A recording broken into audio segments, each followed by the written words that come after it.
جدعان غفلة كده يا جدعان، ده حبيبي من اول ما ال 508 نزلت. لا ما تتضايق، احنا بص يا باشا انا خطفتك، انا عارف ان انت خطيت. وباع ال 508 وراكب المرسيدس السي 180 اللي هناك دي. هنروح نتفرج عليها بس ايه ما هو يخلص. هو عاوز بس ايه، انا سألته سؤال كنت مستمتع دلوقتي بلقاء، يعني مش عاوز اقول لكم ولا اجمل ولا اروع من هذا اللقاء. قول لي انت كنت بتقول ايه من دقيقة؟ لا انا اقسمت بالله ان بيجو ابدعت في ال 508 ل 2020 ومن بعد كده ما شفتش عربيه بيجو ماشيه بصراحه راجل الامانه يعني.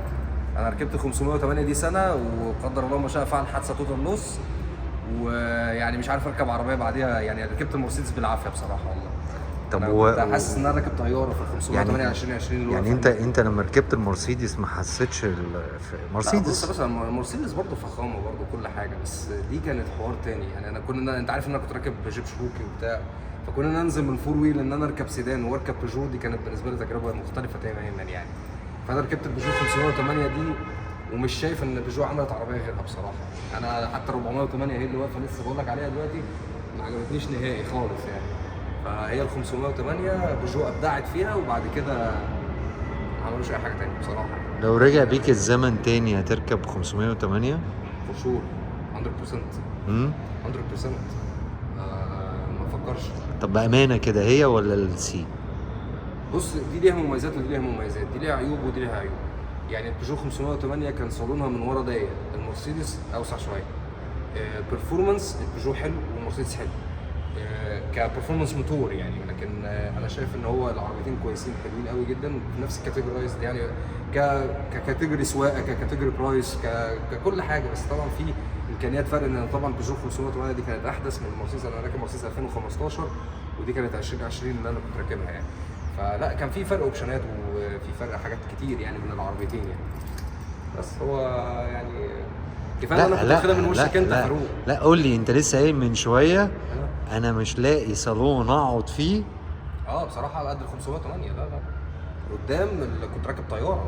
انا كنت حاسس ان انا راكب طياره بالشاشه الديجيتال ال 10.5 انش دي والعدادات الديجيتال اللي قدام والاي كوكبيت ده اللي كان عالمي بصراحه. وكفايه ان انا كنت وانا راكب وانا سايق حاطط السرعه اللي انا عايزها، وانا متهيألي فاكر ان انا بعت لك فيديوهات قبل كده كنت جايب 240 و250 وحاجات كده. كنت بشغل المساج كنت ببقى قاعد مبسوط جدا، واخر 24 قيراط يعني مش هقول لك اكتر من كده. كفايه المساج بس وكفايه الهيتر اللي كان في الشتاء ده كان بيفرق معايا جدا يعني. الكلام ده مش موجود في المرسيدس عشان تكنولوجي كتير يعني. مصاريف التشغيل. هو فين مفتاح المرسيدس؟ خد يا باشا خد مفتاح المرسيدس اهو يا شباب اهو، عشان ايه الناس تعرف. لا وايه مش كمان وايه مش هنطلع نبص عليه. هنطلع نبص عليه. في مصاريف التشغيل لا الاثنين واحد. يعني يبقى طبعا في ظل الظروف طبعا الماليه دلوقتي والاقتصاديه والكلام ده كله، فرق العمله والكلام ده، لا تقريبا دلوقتي نفس مصاريف التشغيل هي يعني، ما اعتقدش انها اختلفت كتير يعني. انت عشان الكلام ده انا هجيب لك عربيه مستعمله نظيفه جدا، هتبيع السي وتيجي تاخدها مني يا باشا. ده يا سلام، ده احنا ما نطولش يا عم محمد، ده شرف لينا. ده يشرفنا انا. ما تيجي نبص على السي كده يا باشا اتفضل. يا سلام. دي الملكه يا شباب. عشان عم توني بيقعد يتريق عليا. لا عم توني ده حبيبنا ما نقدرش نزعله. ما كان معايا امبارح عربيات التسلا بقى اللي منوره مصر كلها دي. بص هو انا بحترم الكاتيجوري ده جدا. هي اللي ايفنج جارد بحترمه جدا. المفتاح بس هو اللي AMG بس هو اللي شغل بس جرام. وطبعا ليها وقرها طبعا في الاول وفي الاخر مرسيدس يعني ما حدش يقدر يجزم.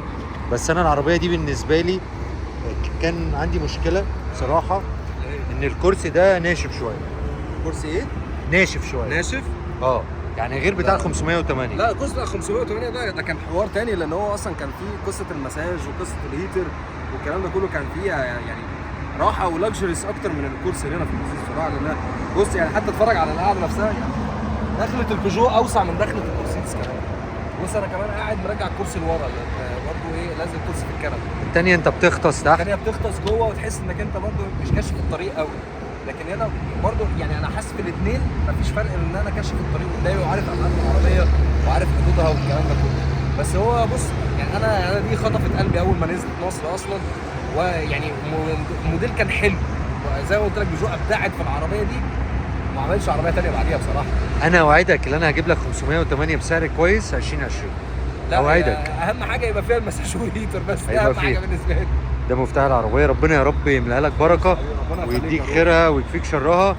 واعمل حسابك بقى اللي احنا لازم نتقابل اول ما اجيب لك العربيه التانيه. ان شاء الله باذن الله يا حبيبي، شرف حبيبي لينا يا فاروق. حبيبي يلا مع السلامه. حبيبي.